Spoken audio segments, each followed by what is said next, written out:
네, 오늘 가브리엘 성가대 귀한 찬양 너무 감사드리고요. 또한 우리 유독 전도사님과 함께 이렇게 찬양단을 이렇게 만들어 가고 있는데요. 또 귀한 찬양 함께 해주심에 또 귀한 섬김과 헌신에 너무나도 감사드립니다. 우리가 지난달 12월 달에 3주 동안 회복의 빛 예수 그리스도라는 주제로 말씀을 함께 나눴습니다. 그리고 제가 세 번째 주에 말씀드리면서 마지막이에요라고 말씀을 드렸는데 또 청년 담당 바나리 전도사님 사역자랑 같이 이야기를 나누다가 우리가 2023년에 어떻게 살아가면 좋을까에 대해서 좀 고민을 하면서 회복 그리고 도전에 대한 이야기를 좀 나눠보자라는 이야기를 같이 기도하면서 결정하게 되었습니다. 그래서 이번 한 달 더 저희가 회복과 관련된 이야기를 좀 다루고자 하니까요. 2023년 새롭게 시작하면서 내가 무엇을 회복해야 하는지 그것을 좀 알아가는 귀한 시간이 될 수 있기를 간절히 축복합니다. 살다 보면은 참 낙심할 때가 많이 있는 것 같습니다. 관계의 문제로 인해서 낙심할 때도 있고요. 또 때로는 건강의 문제로 인해서 낙심할 때도 있고요. 때로는 진로, 또 직장 생활, 학업 생활과 관련해서 낙심할 때도 있는 것 같습니다. 우리는 이렇게 낙심하거나 어려운 일을 만났을 때 뭔가 이것을 해결하기 위해서 다른 누군가에게 도움을 요청하기도 하고 때로는 공권력의 힘을 얻기도 하고 또 때로는 SNS를 통해서 내가 지금 이런 상황이야 라는 것을 다른 사람들과 함께 나누기도 하는 것 같습니다. 하지만 그러한 노력에도 불구하고 우리가 낙심하는 그 문제들이 쉽사리 해결되지 않는 것을 우리는 때때로 경험하기도 합니다. 오히려 앞이 캄캄하게 막혀 있는 듯한 그런 느낌을 받을 때도 종종 있는 것 같습니다. 오늘 말씀해 보니까 그러한 사람이 나오고 있습니다.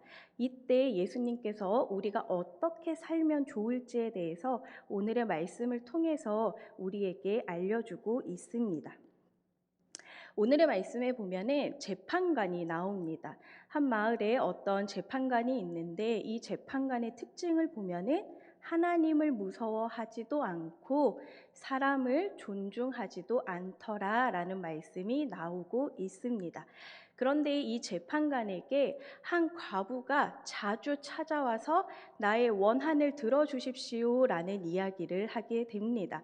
그런데 한동안 이 재판관이 그 과부의 원한을 바로 들어주지 않았습니다. 하지만 이 재판관이 생각해 보니까 그 원한을 들어주지 않으면은 계속해서 와서 자기에게 원한을 들어달라라고 이야기를 할 것 같았던 거죠. 그러니 재판관이 자기를 위해서 자꾸 와서 이야기를 하면은 자기가 피곤해지니까 과부의 원한을 들어주었다라는 이야기가 나오고 있습니다. 자기를 위해서 들어주었다라는 거죠. 그러면 우리는 이 말씀을 보면 이렇게 생각할 수도 있을 것 같습니다. 아, 하나님한테 때를 많이 쓰면은 하나님께서 우리의 기도에 응답해 주시겠구나라는 생각을 할 수도 있을 것 같습니다. 그런데 오늘 예수님께서 이 말씀을 통해 하시고자 하셨던 것은 바로 그런 메시지는 아니었습니다. 오늘 우리가 읽었던 말씀 1절의 말씀을 다시 한번 읽어보도록 하겠습니다. 예수께서 그들에게 늘 기도하고 낙심하지 말아야 한다는 뜻으로 비유를 하나 말씀하셨다. 아멘. 때 쓰면 이루어진다가 아니라 기도할 때 낙심하지 말아야 하는 이유에 대해서 예수님께서는 오늘 우리에게 말씀하고 계십니다. 기도의 응답이 즉각적으로 이루어지지 않을 때, 그리고 때로는 내가 원하는 때에 기도의 응답이 이루어지지 않을 때, 기도해도 상황이 변화되지 않고 변화될 기미조차 보이지 않을 때 우리는 낙심하게 됩니다. 그리고 기도하는 것을 포기하게 됩니다. 하지만 오늘 분명히 기억할 수 있기를 간절히 축복합니다. 우리가 낙심되고 어려운 문제가 있을 때 그럼에도 불구하고 기도하는 그 자리에서부터 하나님이 우리를 향한 새로운 회복이 일어난다라는 것을 우리 모두가 꼭 기억할 수 있기를 간절히 원합니다. 우리가 기도하는 이 순간 상황이 내가 생각했을 때 전혀 변화되지 않고 뭔가 변화될 기미도 보이지 않지만 그 가운데서 이미 하나님의 회복은 시작되었다라는 거죠. 그러니 기도할 때 낙심하지 말고 포기하지 마시기를 간절히 축복합니다. 우리가 이렇게 우리를 통해서 회복을 이루시는 하나님을 믿고 또한 하나님께서는 우리를 통해서 분명한 회복을 이루어 가시는 분이시다라는 것을 깨닫기 위해서는 우리는 기억해야 할 것이 있습니다.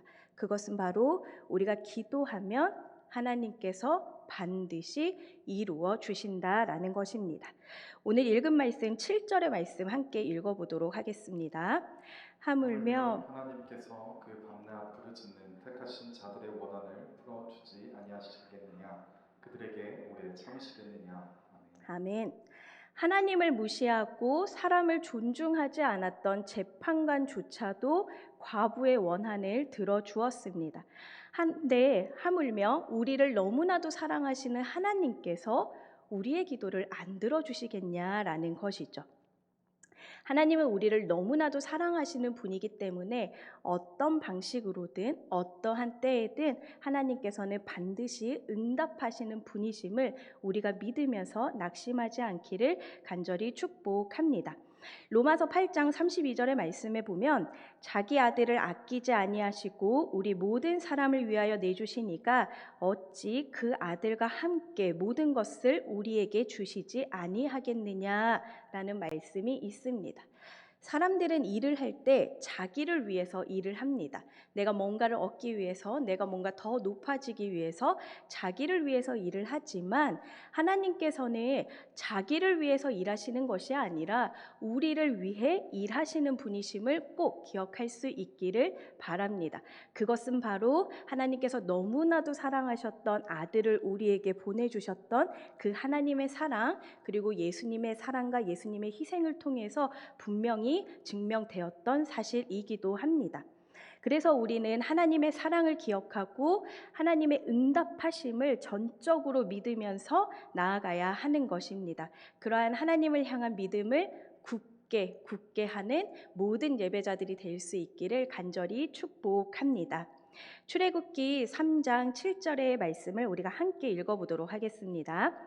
여호와께서 이르시되 내가 애굽에 있는 내 백성의 고통을 분명히 보고 그들이 그들의 감독자로 말미암아 부르짖음을 듣고 그 근심을 알고. 아멘.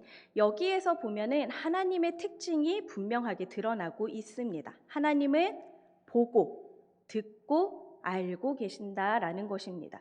우리가 무슨 일 때문에 근심하고 있는지 하나님은 보고 계시고 우리가 하나님 앞에 간절히 드리는 그 기도, 부르짖음을 하나님께서는 듣고 계시고 그리고 우리의 어려움과 걱정, 고민을 하나님께서는 알고 계신다라는 것입니다. 하나님께서는 한순간도 눈길을 다른 곳으로 두는 것이 아니라 늘 우리를 향해 그 눈길을 두고 있음을 우리가 기억할 수 있어야 하는 것입니다. 그럼에도 불구하고 내가 하나님께서 나를 항상 바라보고 계시는지 나는 잘 모르겠어요 라고 한다면 우리는 우리의 영적인 눈을 밝혀달라고, 그래서 하나님이 나와 함께 하심을, 하나님께서 나를 바라보고 계심을 내가 깨닫게 해달라고 기도할 수 있어야 하는 것입니다. 하나님께서 우리를 바라보시고 항상 우리와 함께 하시는 것은 우리가 무엇을 해서가 아닙니다. 우리가 예배를 드려서가 아니라, 우리가 헌금을 해서가 아니라, 우리가 말씀을 읽어서가 아니라 그저 우리에게 주어진 하나님의 선물이고 하나님의 은혜인 것이죠. 우리가 함께 읽었던 말씀 뒤에 보면은요, 바리새인과 세리에 대한 이야기가 나옵니다. 바리새인이 이렇게 기도합니다.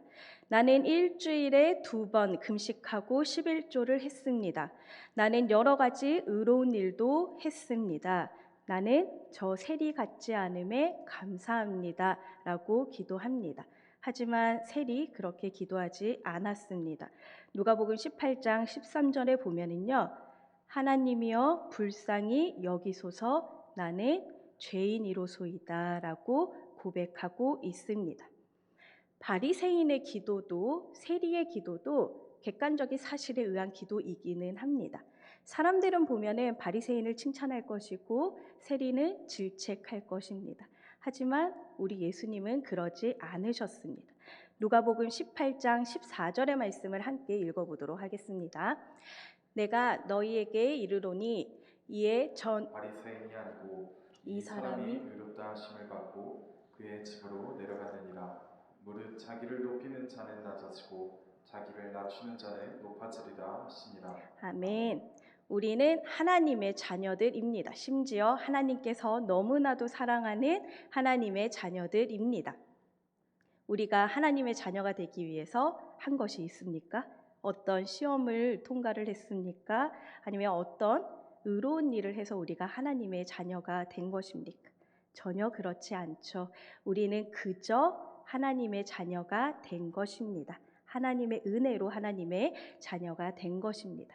그렇기 때문에 하나님의 자녀인 우리들이 해야 할 일은 하나님 앞에 내가 잘났어요 라고 고백하고 나아가는 것이 아니라 하나님 내가 의로운 행동을 했으니 나 좀 바라봐 주세요 라고 나아가는 것이 아니라 그저 하나님 앞에 바짝 엎드려서 세리와 같이 나는 죄인입니다 라고 고백할 수 있어야 하는 것입니다. 바리새인들은 자신들의 의로움을 매우 강조했습니다. 그리고 사람들 앞에 높여지기를 원했고 하나님 앞에서도 심지어 높여지기를 원했습니다. 하지만 세리는 자신의 처지를 인정했습니다. 나는 죄인이라고요. 그 고백을 우리 모두가 해야 되지 않을까라는 생각을 해보게 됩니다.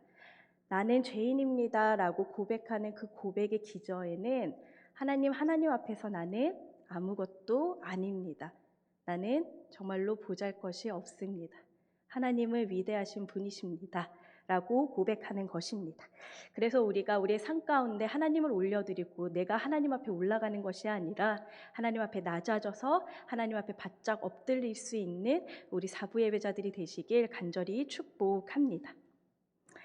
바리새인들은 자신들이 의로운 행동을 했을 때 하나님께서 자신들을 칭찬하고 자신의 기도를 들어줄 것이라고 생각했습니다. 하지만 앞서 말씀드렸듯이 우리가 어떤 것을 해서 하나님의 자녀가 된 것이 아닌 것처럼 우리가 무엇을 해야지만 하나님께서 우리의 기도에 응답하시는 것은 아니라는 것입니다. 우리가 가지고 있는 문제가 너무 심각해서 하나님께서 그 기도에 응답하시는 것이 아니라 하나님은 그저 우리의 기도에 우리의 작은 신음에도 응답하시는 분이심을 우리가 꼭 기억할 수 있기를 간절히 원합니다.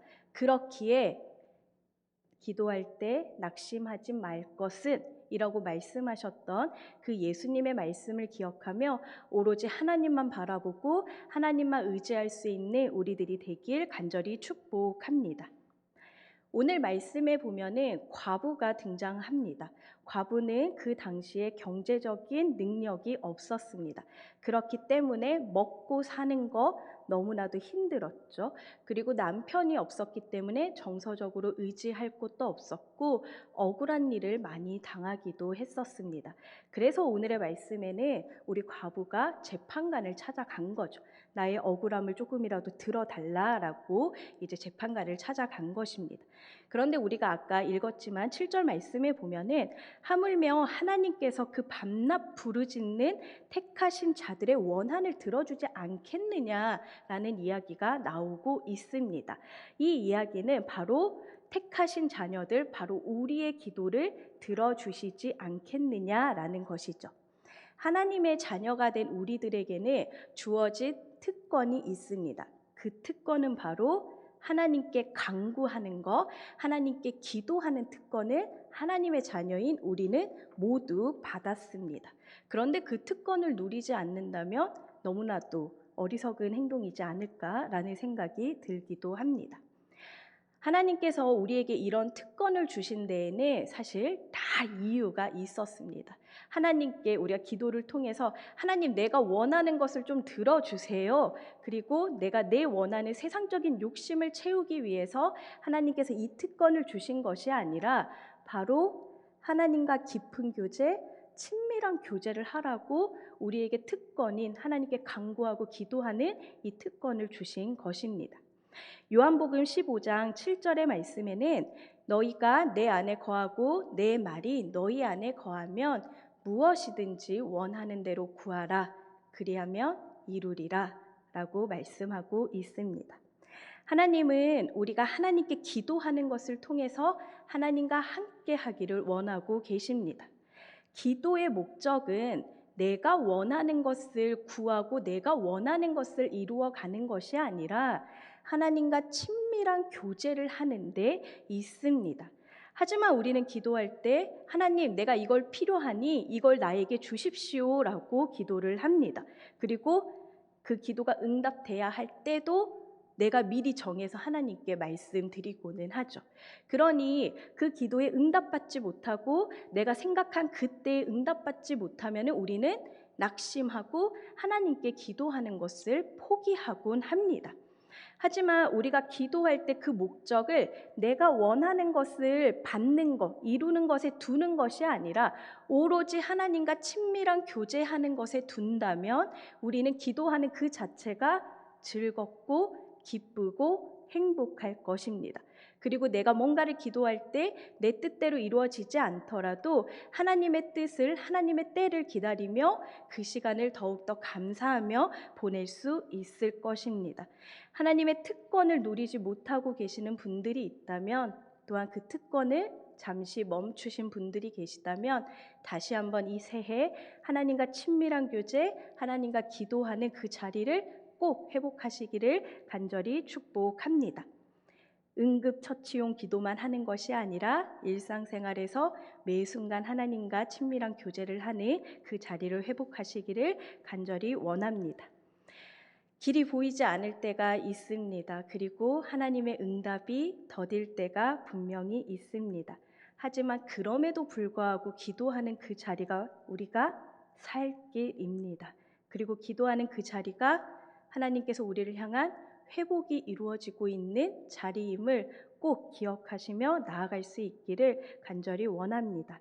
하나님께서 만약에 지금 바로 응답하지 않고 뭔가 인내하고 계신다면 거기에도 하나님 나름의 뜻이 있지 않겠습니까? 에드워드 맥켄드리 바운즈 목사님은 이렇게 말했습니다. 주님 뜻대로 기도하면 주님이 온 세상의 자원과 사람을 움직이셔서 기도에 응답하신다. 저는 이 말씀이 너무나도 마음에 와닿더라고요. 지금 우리에게 주어진 문제, 내가 인식하고 있는 그 문제가 상황의 문제일까요? 아니면 환경의 문제일까요? 저는 우리의 믿음의 문제이지 않을까라는 생각을 해보게 됩니다.